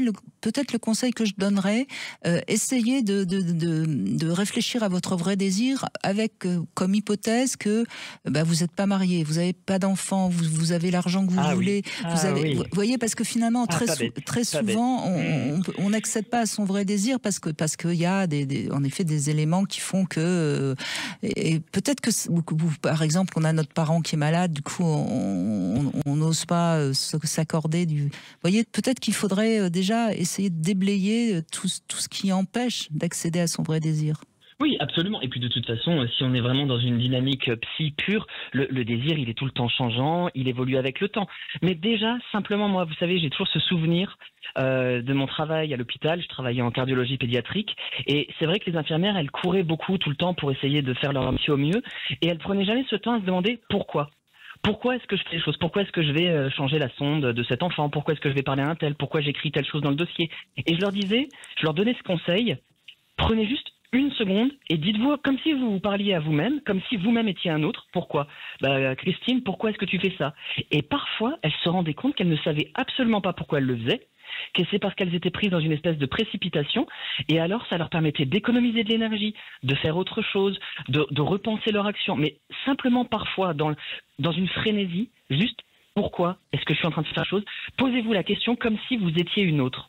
Voilà. Alors c'est drôle parce que c'est un peu ce que disait Christophe Médici tout à l'heure, qu'il faut trouver le sens de sa vie, et c'est drôle parce que finalement vous êtes totalement différents, Christophe, et vous, Samuel, il n'y a pas beaucoup de points communs en apparence. Et puis finalement, non, je trouve qu'au contraire, non, mais ce que je trouve, et ça c'est vraiment ce que j'ai envie de transmettre à tous ceux qui nous écoutent, c'est qu'au fond vous êtes tous avec des casquettes différentes, si je puis dire, mais au fond vous avez tous cette vérité qu'il faut trouver ses vrais désirs, qu'il faut trouver le sens de sa vie, qu'il faut vivre pour soi.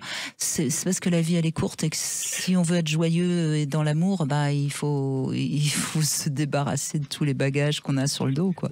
Ah mais là je vais choquer beaucoup de mes confrères qui vont m'écouter, mais vous savez, je pense que parfois les théoriciens de bords très différents disent la même chose, hein. Ne serait-ce que sur se prendre soin. Le lexique change, mais en fait il y a quelque chose d'universel. Savoir que que les limites de l'autre s'arrêtent là où commencent les siennes, par exemple, c'est quelque chose de très universel, mais qui va prendre des noms différents dans différents langages.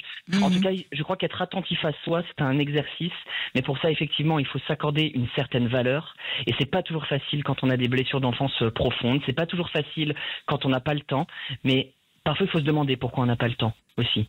Voilà, pourquoi on ne prend pas le temps. Oui. Merci beaucoup Samuel Doc de cet échange. Merci Brigitte, merci infiniment. Et puis après, c'est occuper de la santé psychique, on va s'occuper de la santé physique, hein, puisque c'est Michel Odoul qu'on va retrouver dans un instant. Brigitte Lahaie, Sud Radio, le sexe au conseil. Alors voilà le petit conseil sexo de cet été, faire un bilan, justement, un bilan sexo. C'est un bilan, c'est toujours un bon moyen d'évaluer où on est, et donc je vous propose de faire votre bilan sexo, afin bien sûr de faire évoluer votre relation intime. Et alors si vous décidez de le faire ensemble, présentez surtout ce bilan comme un jeu ludique et pas une mise au point critique, parce que j'ai pas envie que vous vous disputiez sur ce sujet.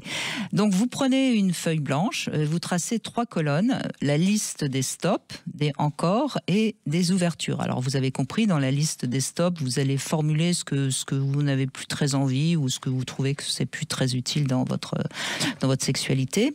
Des encore, ce que vous aimez et que vous voudriez encore plus. Et puis dans la colonne sans doute la plus délicate à remplir, c'est celle de l'ouverture, parce que sur ce point, vous risquez peut-être d'être surpris à la fois des résistances de votre partenaire face à vos envies, mais tout autant des propositions qu'il pourrait vous faire. Mais au moins, ça vous permet de communiquer ensemble. Donc voilà le petit sexo-conseil pour cet été. Alors on a parlé de la santé psychique avec Samuel Doc, et on va évidemment parler du corps, des mots du corps avec vous, Michel Odoul. Merci d'être avec nous. Bonjour. Bonjour Brigitte, c'est un vrai plaisir. Mais c'est un plaisir partagé. Donc vous êtes fondateur de l'Institut français de Shiatsu, vous avez formé de nombreux praticiens, on vous connaît aussi pour ce best-seller, hein, 10 mois où tu as mal, je te dirai pourquoi. Oui, parce que très souvent, un mal-être se traduit par le corps. Hein. Oui, puis j'écoutais les invités précédents qui parlaient du respect de soi, qui parlaient de l'écoute de soi, qui parlaient de la nécessité à avoir une estime de soi et à prendre soin de soi à tout point de vue.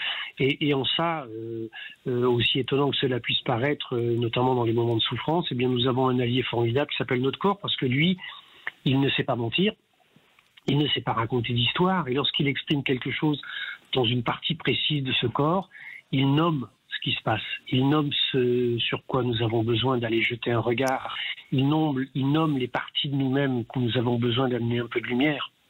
Alors, ce qui est étonnant toujours, et moi la première, hein, Michel Odoul, c'est qu'on a mal quelque part et il faut vraiment que le corps insiste pour que tout d'un coup on se dise « Aïe, il faut quand même peut-être que j'aille voir quelqu'un, il faut peut-être quand même que je me rende compte que j'ai mal au dos, que j'ai mal au crâne, que je digère mal ou je ne sais quoi. » C'est étonnant, hein, comment on est quand même un peu sourd justement à ce que le corps nous transmet. Parce que nous sommes globalement organisés, construits autour d'une idée que la maladie est une chute, lorsqu'on souffre c'est une défaite. On dit d'ailleurs le mal a dit, mais c'est pas le mal, ce n'est pas du mal, ce n'est pas quelque chose qui nous veut du mal au plus profond de nous-mêmes. Mais c'est un peu comme un petit enfant qui a l'impression qu'on s'occupe pas de lui, il va se mettre à faire des bêtises pour attirer l'attention. Et il y a au fond de nous quelque chose qui essaye d'attirer notre attention. Et plus nous sommes effectivement dans l'agitation des propositions et des soubresauts du quotidien, moins nous avons l'opportunité, la sensibilité, la capacité, voire l'envie de s'arrêter et d'entendre ce que notre corps a à nous dire. Alors, à ce moment-là, qu'est-ce que nous cherchons? Toutes les stratégies qui sont celles qui vont nous permettre d'anesthésier les choses. Nous allons continuer à nous agiter un petit peu plus, et à nous enivrer dans la suractivité, le faire, ou cette notion de la pseudo-fête qui est celle en fait qui ne sert qu'à nous endormir. Oui, ou alors on prend des médicaments pour faire taire la douleur, et puis ça n'arrange rien, évidemment. Et puis après arrive l'accident, ce fameux... C'est une expression que je vous ai volée, hein, je crois que c'est vous qui me l'avez apprise, hein, ce tact manqué réussi. Oui, absolument.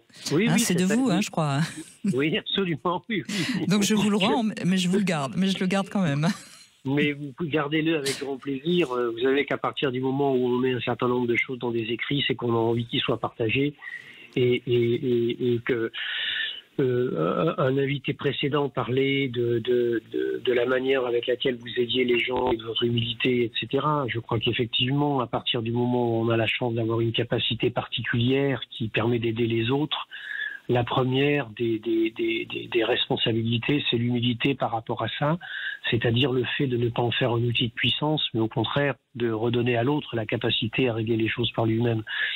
Et cet acte manqué réussi que nous rencontrons de temps en temps, mais bien sûr que c'est une interpellation à soi, c'est une interpellation à être, c'est une interpellation à entendre, que sans doute il y a quelque chose qui ne va pas bien, que nous sommes peut-être dans la mauvaise direction, que nous nous accrochons peut-être à des choses qui ne sont pas satisfaisantes et qui ne conviennent pas.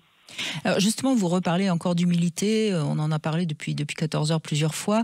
Je crois que c'est peut-être un conseil que j'ai envie de donner comme ça, quand moi je sais que beaucoup de personnes, parfois grâce à l'émission d'ailleurs, vont aller consulter. Peut-être que si on a affaire à un thérapeute, ou enfin quel que soit son diplôme, qui n'a pas cette humilité-là, il faut peut-être tout de suite en changer, non ? C'est clair. C'est clair, c'est-à-dire que, si vous voulez, le premier des grands pièges qui peut être tendu à un praticien qui s'installe, ou à un thérapeute, même qui ne s'installe pas, qui est déjà quelqu'un dans le métier, c'est ce qu'on appelle la toute-puissance. C'est-à-dire c'est le moment où il commence à s'approprier les moyens qui sont ceux qui peuvent permettre à l'autre d'aller mieux. Et effectivement, il y a pas 150 manières de prendre de la distance et de se protéger de ce risque de toute puissance. Ça s'appelle l'humilité. Et je sais que ça fait partie, moi, des éléments qui sont des éléments fondamentaux que j'apprends aux praticiens. On apprend sans doute le savoir-faire, certainement. Bien sûr que la connaissance technique, elle est quelque chose d'essentiel, mais le savoir-être est quelque chose de fondamental. Oui, et puis de toute façon, c'est toujours le patient qui va se guérir. Nous, on est là que pour lui donner éventuellement les moyens de se guérir. Alors, et puis surtout en comprenant qu'en plus, on n'est pas obligé de tout savoir, et que d'être dans l'injonction absolue, ça peut conduire les gens dans l'erreur. Bien sûr, bien sûr. Dans votre livre « Dis-moi où tu as mal, je te dirai pourquoi », dans la nouvelle édition qui a été augmentée, vous parlez beaucoup des maladies auto-immunes, Michel Oudoul, et c'est vrai qu'elles sont en nette explosion. Est-ce que vous pourriez comme ça juste nous en redire deux mots pour qu'on essaye un petit peu que la société se libère de ce mal, justement ? Nous sommes dans des cultures et dans des époques et dans des civilisations dans lesquelles il y a des injonctions au nivellement, à la disparition. Tout le monde doit être dans un consensus mou, correspondre à des schémas et à des critères précis. Or, la particularité du système immunitaire, c'est la capacité à faire la différence entre le soi et le non-soi. Et lorsque on ne sait plus vraiment qui l'on est et qu'on essaie uniquement de répondre à des standards qui sont ceux qui nous sont proposés, c'est-à-dire donc qu'on s'éloigne de soi-même, il est bien évident que le système immunitaire perd ses références fondamentales. Et quand le système immunitaire perd ses références fondamentales, eh bien, ça commence à donner, dans un premier temps, des dérapages de type allergique, des allergies toutes choses, qui sont d'abord la signature d'une surréaction de notre système immunitaire. Puis ensuite arrive le moment où le dérapage il va au bout, c'est-à-dire que là, c'est le moment où le système immunitaire, non seulement il surréagit, mais en plus il considère comme étant des ennemis qu'il faut détruire nos propres cellules de différentes parties de notre corps. Et que suivant la problématique qui est la nôtre, eh bien, ce seront des cellules articulaires, des capsules articulaires, comme on le voit dans la polyarthrite rhumatoïde. Ce seront des cellules de la thyroïde, comme on le voit dans un Hashimoto. Ce sont des problématiques de type sclérose en plaques, comme on le voit dans la maladie de la sclérose en plaques, où notre système immunitaire détruit la myéline, qui est un vecteur fondamental de la conductibilité nerveuse, etc., etc. C'est-à-dire qu'à un moment donné, ce qui est censé nous protéger, nous défendre, eh bien, considère que certains pans de nous-mêmes sont devenus des éléments dangereux et agressifs. Et c'est en cela où ces maladies auto-immunes parlent très précisément des pans de nous-mêmes sur lesquels nous avons abdiqué. Et quels conseils vous pouvez donner aux personnes justement qui ont des maladies auto-immunes, Michel Odoul? Alors un conseil général évidemment, parce que c'est toujours compliqué, mais... En dehors du fait que, bien entendu, il est évident qu'il ne faut absolument pas sous-estimer ces pathologies et il faut donc se faire prendre en charge et se faire soigner. La médecine est capable d'apporter un certain nombre de réponses, mais il faut surtout aller faire un travail aussi, aller se faire accompagner tant sur le plan énergétique que sur le plan psycho-émotionnel pour essayer d'identifier qu'est-ce qui nous amène à un moment donné à considérer que les cellules qui ont à voir avec le chef d'orchestre qui s'appelle la thyroïde se mettent à être attaquées. Que se passe-t-il à ce moment-là? Et comment on peut retrouver la différence entre soi et le monde extérieur finalement? C'est ça. De parler de manière un peu simpliste, certes, mais c'est peut-être pour que tout le monde comprenne bien. Quel peut être le conseil que vous pourriez donner, Michel Odoul, pour cet été, à tous ceux qui nous écoutent? C'est un conseil hyper classique, etc. C'est prendre soin de soi et comprendre que on peut profiter de cette phase qui est la phase de l'été, qui peut nous permettre de sortir de l'état d'excitation ou d'hyperactivité que nous avons dans nos quotidiens, pour essayer un petit peu de prendre des temps de recul et des temps de pause. Et quelqu'un parlait d'interroger son désir, quelqu'un parlait d'interroger, pourquoi pas interroger son désir, pourquoi pas se demander, mais si j'y réfléchis, qu'est-ce que je fais de ma vie, et est-ce que c'est ce qui m'intéresse, est-ce que c'est ce dont j'avais envie? Et puis très globalement, sinon, ne pas oublier de se caler sur les rythmes des saisons et que l'été, c'est certes une saison de vacances, une période de vacances et de repos, mais c'est aussi une période où nos corps ont besoin d'être actifs parce que c'est là où les métabolismes permettent d'éliminer un certain nombre de choses en profondeur. Donc prenez soin de vous dans tous les sens du terme, et soyez à l'écoute de vous-même et ne trouvez pas des artefacts qui vont vous permettre de fuir un petit peu plus et à nouveau pour essayer de trouver des états d'excitation qui sont ceux qui vont permettre de continuer l'anesthésie. Donc pas trop de sport cet été par exemple? Sinon, si on n'est pas vraiment clair avec soi-même, on risque d'avoir un accident, c'est ça? Oui, il y a ça. On risque absolument d'avoir un accident dans tous les sens du terme. C'est-à-dire que ça peut être une chute, une fracture, etc. Mais quand je voyais à l'époque, dans les moments où il faisait 37, 38, 39 degrés, des gens qui faisaient des joggings en plein soleil, soyons raisonnables. Oui. Voilà. Respectons la vie et le vivant qui est en nous. Et écoutons son corps un petit peu quand même. Oui, absolument. C'est pas une machine, hein. C'est vrai que le corps.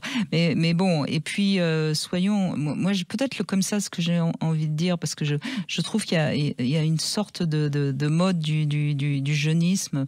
Respectons aussi notre corps en fonction de son âge, quoi. Si on a 70 ans, essayons pas de battre un jeune au tennis qui a 30 ans, quoi. Bien sûr. Puis de toute façon, battre un jeune au tennis qui a 30 ans quand on en a 70, c'est une victoire de l'ego. Mais c'est pas obligatoirement ça qui produit le bonheur. L'ego, il produit la comparaison, il produit la lutte, il produit la compétition, mais c'est pas lui qui va produire le bonheur. Le bonheur et l'équilibre, il va être justement dans le juste respect de soi. Ce fameux petit moi qui est très tyrannique, comment on ferait justement, Michel Odoul, pour le reconnaître quand c'est l'ego qui tout d'un coup essaye de diriger nos actions, nos paroles?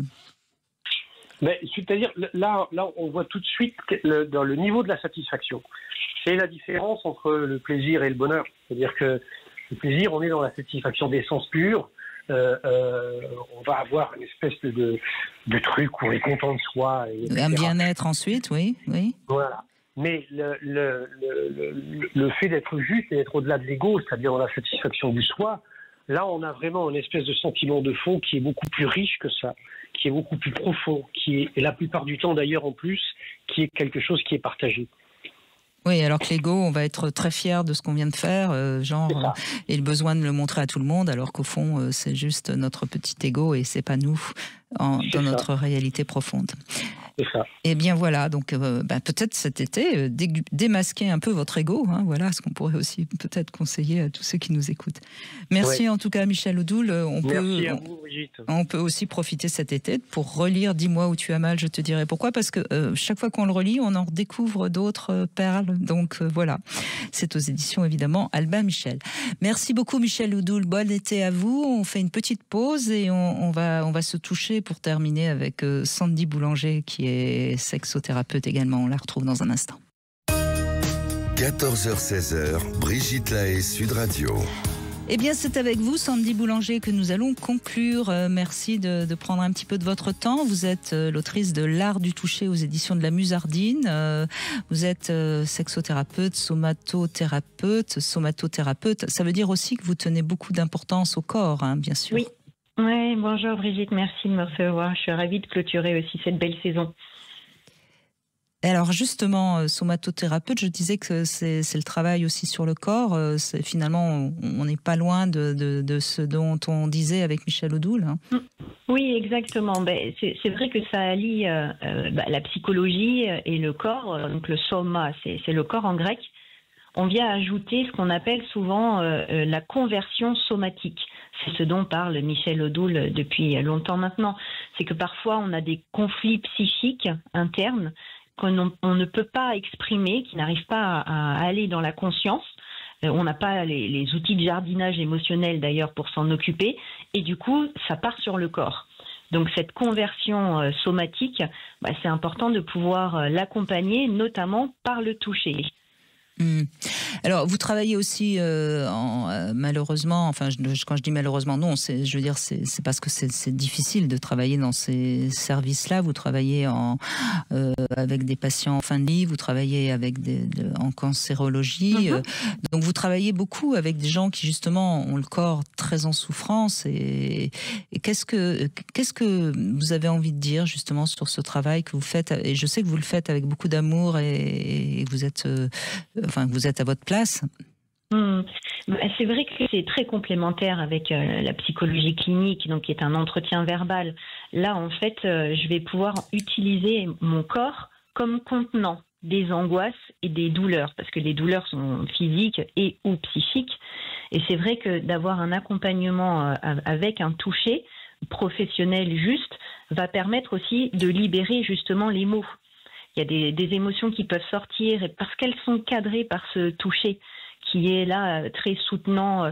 En psychologie, on a une présence soutenante. Et en somatothérapie, on a aussi un toucher.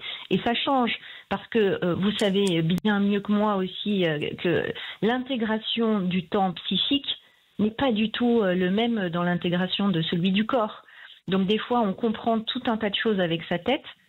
Mais le corps, lui, a besoin de temps différents pour l'intégrer, pour l'accepter, le digérer. Oui, la matière est plus lente que l'esprit. C'est en un certain sens, on pourrait dire que l'esprit, c'est comme l'air, et le corps, c'est de la terre. Donc forcément, l'air va plus vite que la terre. Hein. Exactement. Et c'est vrai que d'avoir cette médiation corporelle va pouvoir favoriser cette intégration. Et puis, je trouve aussi que ça amène une vraie équité humaine, une vraie chaleur aussi humaine. Parfois, voilà, même en psychothérapie clinique, on peut poser la main sur la main de son patient.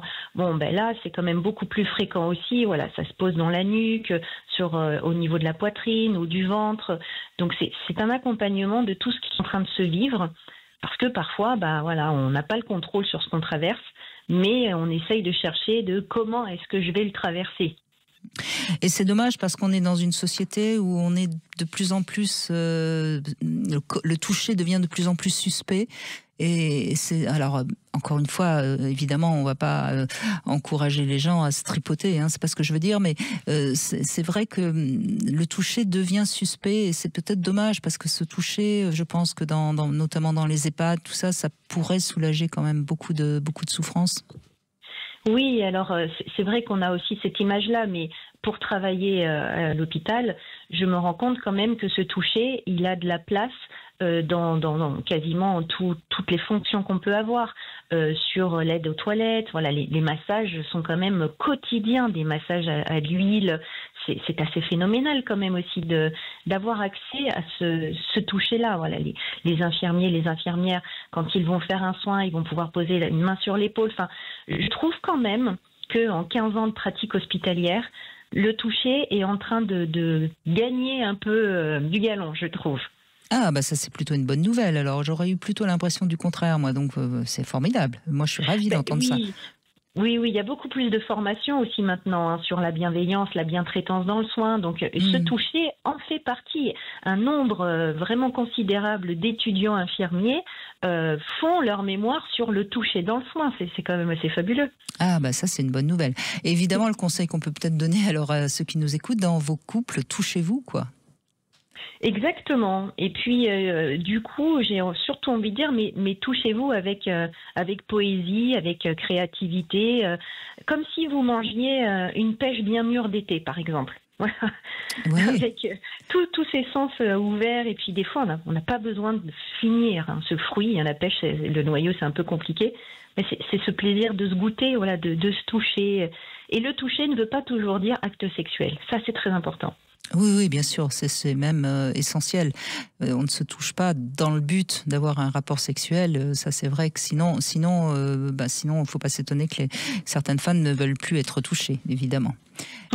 Eh bien, écoutez, c'est sur ces mots-là qu'on va conclure cette émission qui était un peu particulière. C'était une manière comme ça de terminer la saison avec les invités qui viennent souvent. Merci beaucoup, en tout cas, Sandy Boulanger. Si on veut mieux comprendre votre travail, on peut aller sur votre site, le lien au cœur du soin.com. Et puis, bien sûr, on vous retrouvera à la rentrée. Je vous souhaite à tous, évidemment, un excellent été. Durant cet été, on va écouter des émissions qui ont marqué cette saison. Et puis, on se retrouvera, évidemment, le 1er septembre en direct. Et puis, peut-être qu'on peut créer notre petite famille by Love. Si ça vous dit, vous pouvez réagir. J'en ai parlé à 14h et c'était histoire de se donner un nom comme ça, parce que moi, comme vous le savez, je mets beaucoup d'importance aux mots. Je crois que les mots sont importants, beaucoup plus qu'on ne l'imagine. Et je vous invite justement à choisir les beaux mots quand vous communiquez ensemble pour ne pas donner de mots toxiques entre vous. Je vous embrasse tous très fort.